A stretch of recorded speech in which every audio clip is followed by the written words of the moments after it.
Bonjour à tous, bienvenue, je suis Rebecca McLaughlin-Istam. Cette semaine, nous jetons un œil aux récentes évolutions dans le domaine de l'éducation à travers le monde. Au niveau régional, nous découvrons ce que l'avenir réserve aux futurs diplômés qui cherchent à entrer sur un marché du travail radicalement différent d'il y a quelques mois. Nous verrons aussi comment les universités évoluent avec leur temps. La technologie évolue en permanence. Ce n'est pas un objectif fixe, c'est un objectif en perpétuel mouvement. Mais d'abord, Salim Essaïd étudie comment la pandémie a fermé le chapitre de l'enseignement conventionnel pour ouvrir celui de l'apprentissage en ligne. C'est en tout cas ce que pensent certains jeunes experts réputés.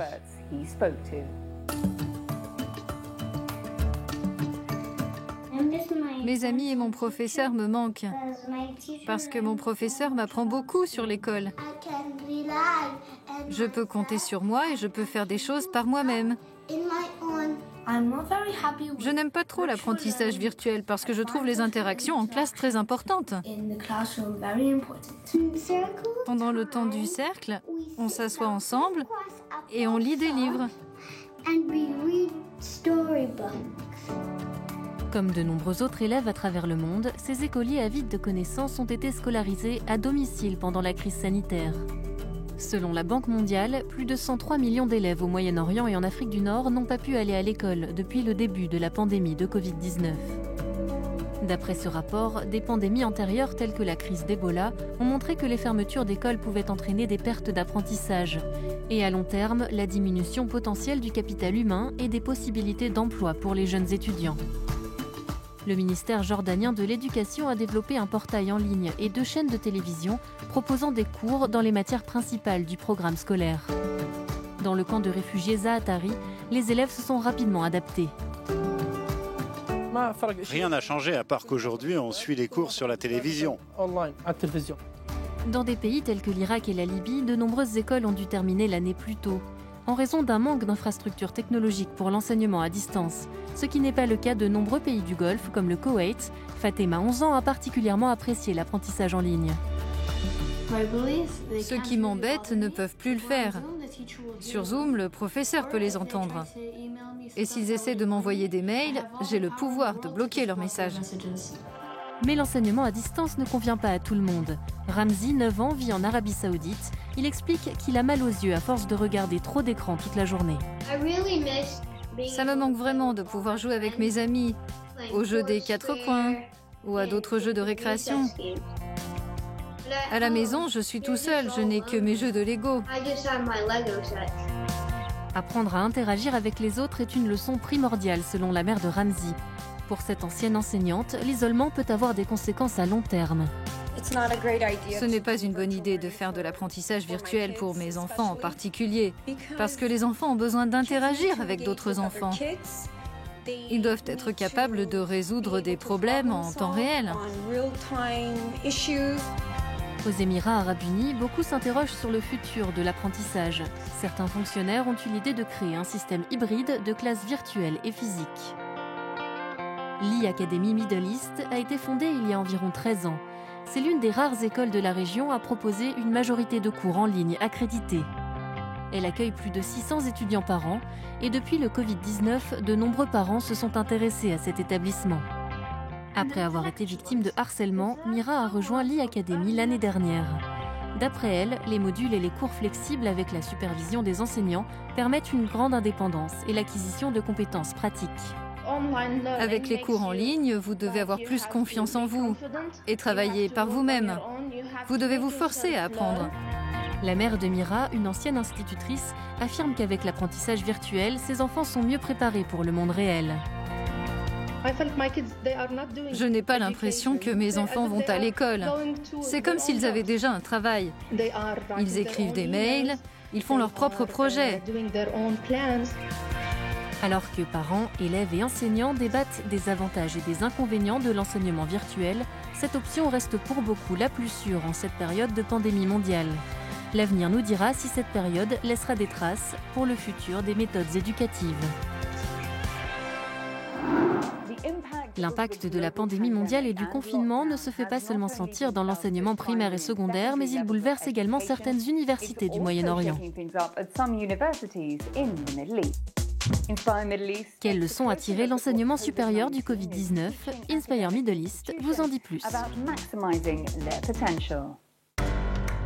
Mis en place depuis le mois de mars, le programme d'apprentissage en ligne des Émirats pourrait se poursuivre sous une forme ou une autre à la reprise de l'année universitaire en août. Plusieurs établissements, comme The Higher College of Technology, fondé en 1988, pourraient être impactés. Près de 23 000 étudiants fréquentent ces différents sites à travers les Émirats, d'Abu Dhabi à Fujairah. L'année dernière, l'organisation a lancé HCT 4.0, un plan stratégique pour aider les étudiants à réaliser leurs ambitions professionnelles après l'université. Le PDG de HCT m'en a dit plus sur l'objectif et sur la façon dont les universités ont continué à fonctionner pendant la pandémie. Docteur Abdoulatif, la technologie a bouleversé l'éducation, que ce soit d'une manière positive ou négative. Comment votre institution s'est-elle adaptée ? Nous savons tous que la génération Z est plus passionnée, plus compétente en termes de technologie. Ainsi, l'utilisation de la technologie existe déjà depuis longtemps au sein de notre système éducatif. C'est ce qui a rendu les transformations dues au Covid-19 et au confinement plus faciles et plus souples. Nous avons obtenu la certification d'e-enseignant en collaboration avec le Blackboard International et nous investissons dans ce domaine depuis 2 ans.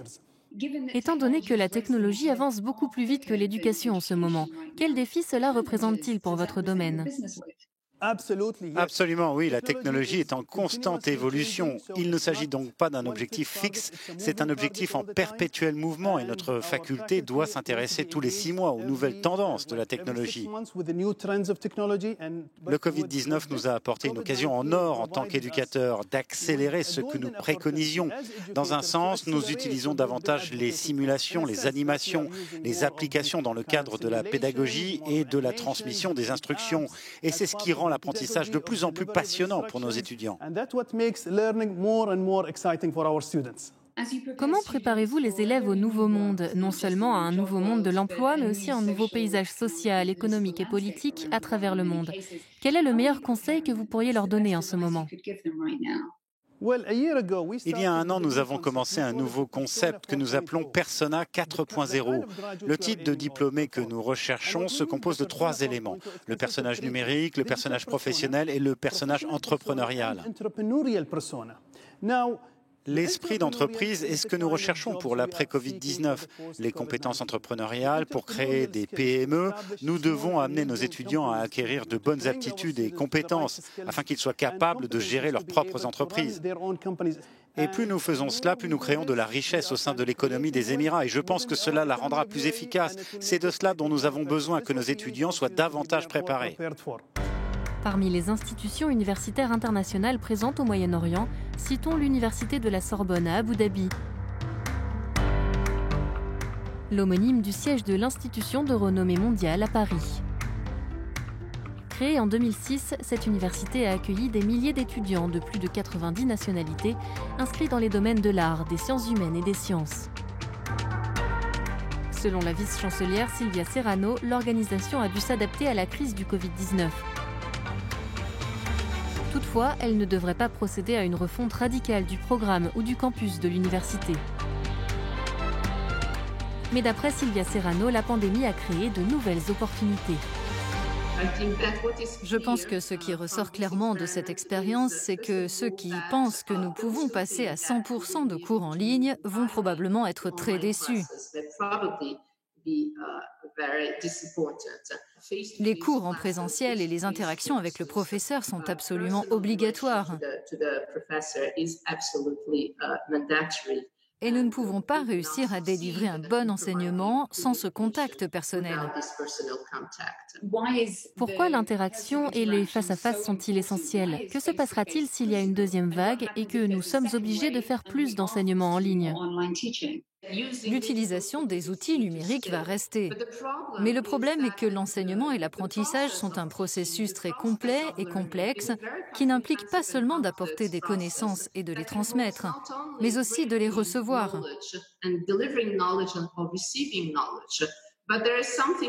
Mais il y a aussi une question de motivation. Il faut aussi attirer l'attention des étudiants, susciter leur intérêt. Et c'est quelque chose qui ne se limite pas à délivrer des informations. Mais c'est aussi transmettre des émotions.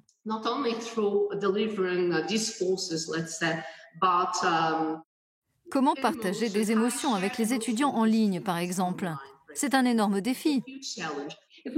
Si l'on regarde ce que l'on nomme la nouvelle ère de l'éducation dans tant de pays, quel sera selon vous l'héritage durable de cette expérience éducative? Quels seront les changements permanents laissés par la pandémie? Les étudiants en doctorat, parfois en master, prenaient souvent l'avion pour se rendre à l'autre bout du monde afin d'assister à une conférence. Et maintenant, les conférences sont en ligne et cela fonctionne bien à ce niveau. D'autre part, les lycéens qui pensaient s'inscrire dans des universités à l'étranger envisagent probablement davantage d'étudier dans une université locale maintenant.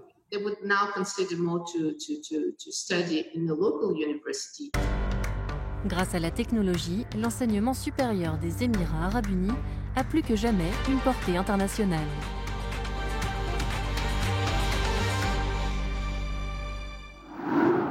C'est la fin de l'émission, nous espérons qu'elle vous a plu. N'oubliez pas de nous suivre sur les réseaux sociaux. Voici d'ailleurs les publications Instagram qui nous ont marqués cette semaine. À bientôt.